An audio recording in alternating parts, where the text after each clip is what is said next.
them from the heat of the sun.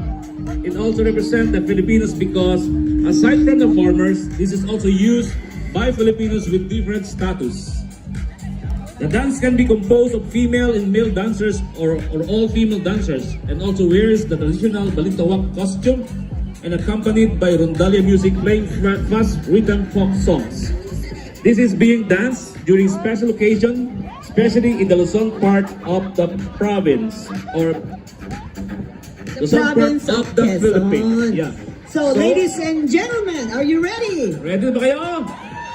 Let's all welcome on our stage, Quezon Province of Manitoba!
Sorry, makikiikot sa video to.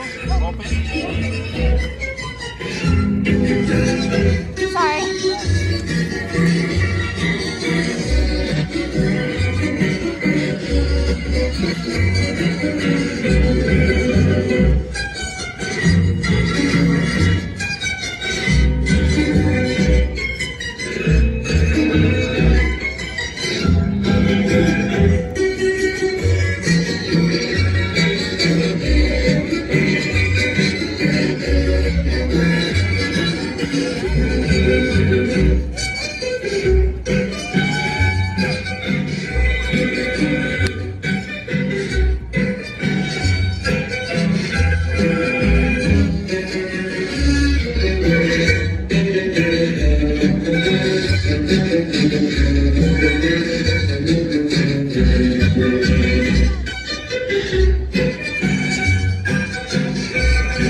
Quezon Province of Manitoba.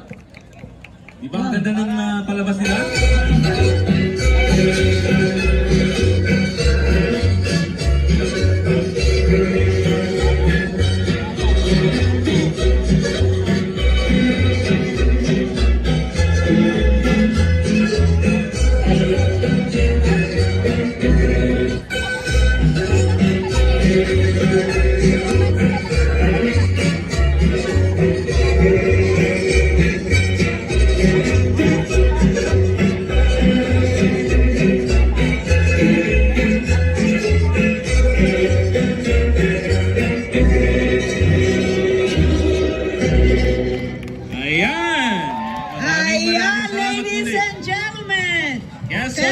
province of Manitoba. And we'd like to thank their leader, Maggie Chan Urbano, for bringing this beautiful costume. Tignan nyo yung kanilang mga sapatos.